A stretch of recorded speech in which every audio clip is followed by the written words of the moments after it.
आज हम लोग भारत को एक्सप्लोर करते हैं, यानी कि भारत का इतिहास जानते हैं। ये भारत का इतिहास क्या है, कहाँ से शुरू होता है, तो बिल्कुल फैक्ट्स के आधार पर, ऐतिहासिक तथ्यों के आधार पर बात करेंगे। कोई मिथक को बीच में नहीं लाएंगे, जिसका हमारे पास प्रमाण नहीं है, साक्ष्य नहीं है, तो उसको बीच में नहीं लाना है। और आप देखिए भारत का इतिहास शुरू कहाँ से होता है। तो भारत का इतिहास शुरू होता है सिंधु घाटी सभ्यता से।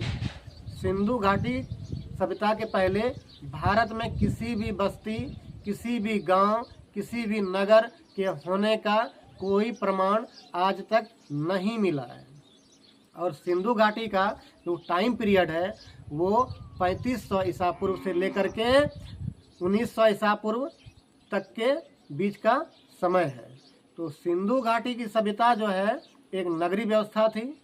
वहाँ शहर के रूप में जो है नगर बसा हुआ था, और शहर में जितने भी संसाधन होते हैं आज के मॉडर्न शहर में तो कुछ अलग है, लेकिन वहाँ पर सब कुछ था। जैसे रोड है और नाली है, शौचालय की व्यवस्था है, और उनका सांस्कृतिक जीवन भी था। इस सब का प्रमाण मिला है। लेकिन सिंधु घाटी के कोलैप्स हो जाने के बाद, पतन हो जाने के बाद, उसकी समाप्ति हो जाने के बाद की स्थिति क्या है ये जानना है, उसको एक्सप्लोर करना है। तो सिंधु घाटी की सभ्यता जब समाप्त हो गई तो उसके बाद किसी भी मानवीय बस्ती के होने का प्रमाण कहीं नहीं है। सिंधु घाटी समाप्त हो गई और उस समय उससे थोड़ा दक्षिण में या पूर्व में, पश्चिम में ये अमुक बस्ती, अमुक गांव, अमुक नगर, ऐसा कहीं प्रमाण नहीं है। आज तक कोई साक्ष्य नहीं आया। बिल्कुल शून्य निवास क्षेत्र था। सिंधु घाटी के बाद जो वह प्रदेश है सप्त सिंधु प्रदेश, वहाँ पर मानवीय बस्ती के होने का कोई प्रमाण नहीं है। तो ऐसे में 1600 BC के आसपास वहाँ पर आर्यों का अराइवल होता है।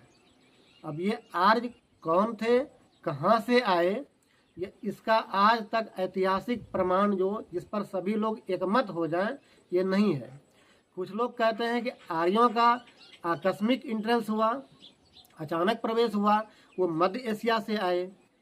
तो इस पर भी स्वीकृति नहीं बन पाई है, क्योंकि अगर वो मध्य एशिया से आते तो आर्यों की जो भाषा थी, आर्य जो बात करते थे आपस में, वो दैविक संस्कृत भाषा में बात करते थे। तो दैविक संस्कृत भाषा मध्य एशिया में कहीं नहीं बोली जाती। उसके बाद आर्य अगर बाहर से आते तो आर्यों की जो संस्कृति थी, जैसे कृषि, पशुपालन और दैविक भाषा संस्कृत, उसके बाद व्यापार, और उसके बाद मुख्य जो अंतर है वो है उनका आध्यात्मिक विकास। वो सांस्कृतिक उन्नयन जो आर्यों का हुआ था, तो जैसे कि उन्होंने मंत्रों की रचना की, दैविक संस्कृत भाषा में ऋग्वेद की रचना की। तो ये ऋग्वेद और संस्कृत भाषा और उनकी मान्यता, जैसे मूर्ति पूजा, प्रकृति पूजा, संस्कृत में बातचीत सामान्य, उसके बाद मृत्यु के बाद की भी अवधारणा, ये सांस्कृतिक उन्नयन जो है, कल्चरल अपहीवल्स जो है, वो आर्य के अलावे विश्व के किसी भी क्षेत्र में ये बातें आज तक नहीं पाई गई। कहीं कि मध्य एशिया में मूर्ति पूजा होता हो, या प्रकृति पूजा होता हो, या आध्यात्मिक पूजा, जैसे कि ऋग्वेद में बताया गया है। ऋग्वेद में दैविक संस्कृत भाषा में 11,000 मंत्रों की रचना है।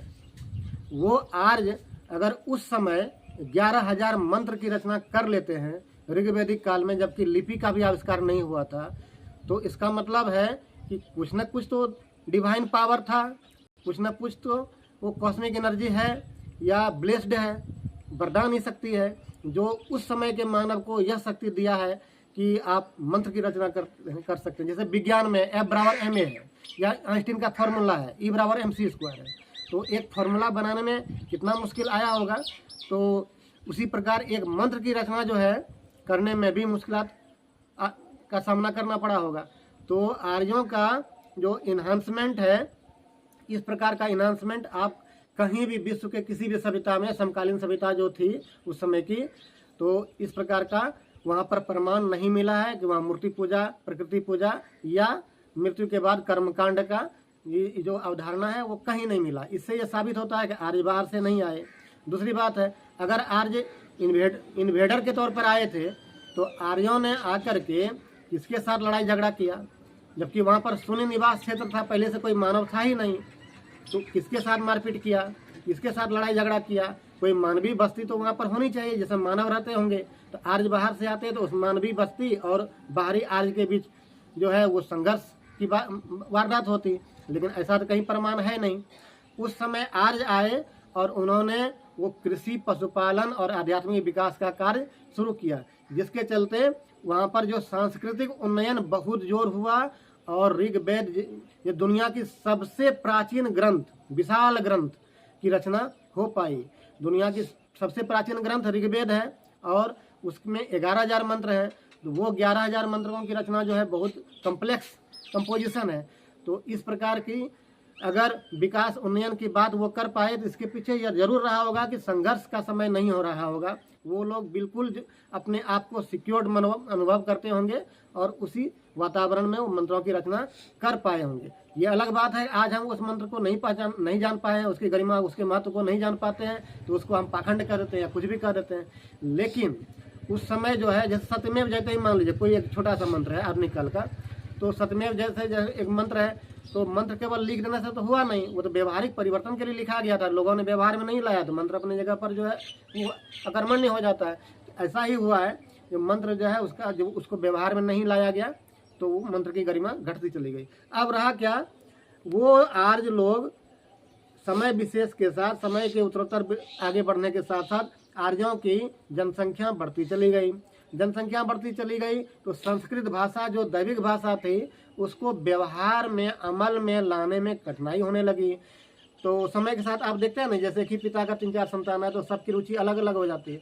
तो संस्कृत सही में बहुत डिफिकल्ट लैंग्वेज था, तो लोगों ने उसका विरोध किया और संस्कृत को छोड़ करके वो स्थानीय भाषा का वहाँ पर सूत्रपात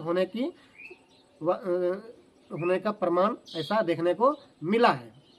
तो वहाँ पर स्थानीय भाषा का प्रारंभन हो गया और इसके चलते जो लोग संस्कृत को प्रैक्टिस कर रहे थे और जो नॉन संस्कृत स्पीकिंग पर पीपल हो गए, जो ग्रुप ऑफ पीपल, तो वहाँ से जो शुरुआती अवस्था में जो सारे आर्य आए थे वो सेम कैटेगरी के थे, एक ही ग्रुप के थे, लेकिन बाद में उनमें वर्गांतरण होना शुरू हो गया।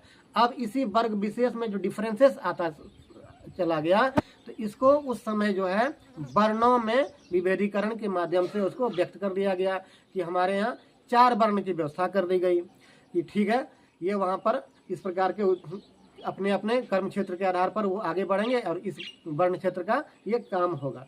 ये ऋग्वेद में इसका प्रमाण है। और उसके बाद भी जब उत्तरोत्तर काल में, ऋग्वेद के बाद का काल जो उत्तर वैदिक काल आता है, तो उत्तर वैदिक काल में ऋग्वेद के अलावे, चूँकि ऋग्वेद की रचना तो पहले हो गई थी, अब जो है अथर्ववेद, यजुर्वेद, सामवेद जैसे वेद की रचना हुई। तो इसमें मैथमेटिक्स है, मॉडर्न साइंस है, उसके बाद मेडिकल साइंस है, उसके बाद गाना बजाना जो सामवेद में है, तो सारी अवधारणाओं को उन्होंने टच किया है।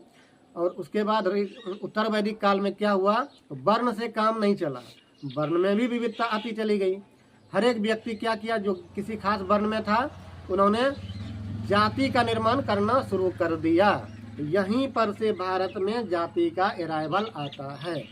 अब जाति है, जाति के बाद भी फिर जब जनसंख्या बढ़ती चली गई तो जाति के बाद जाति के भीतर अपने अपने जाति के लोगों ने फिर से उपजाति का निर्माण करना शुरू कर दिया। इस प्रकार जाति की व्यवस्था बहुत ही कम्प्लेक्स होती चली गई। जाति के नीचे जाति, उपजाति, उपजाति के पीछे फिर गोत्र, मूल, इस प्रकार से बहुत सारे डिस्क्रिमिनेशंस होते चले गए, जो समय के साथ और भी जटिल होते चले गए। तो इन्हीं जटिलताओं को दूर करने के लिए भगवान ने गौतम बुद्ध को भेजा। गौतम बुद्ध आए और उन्होंने समानता का सिद्धांत दिया कि हम लोग सब समान है, कोई जाति वगैरह अलग वो नहीं होता है, सभी हम लोग कर्म के बल पर हम लोग निर्वाण को प्राप्त कर सकते हैं। तो महात्मा बुद्ध ने हमारे बिहेवियर को, मनुष्य के आचरण पर बहुत ज़्यादा बल दिया। उन्होंने जो नैतिकता को आगे बढ़ाया वो अपने आप में पराकाष्ठा है, क्योंकि हिंदू धर्म में जो लोग नैतिकता का पालन नहीं कर रहे थे, भ्रष्ट होते जा रहे थे, उनको भी उन्होंने सुधार करने का अवसर दिया महात्मा बुद्ध ने।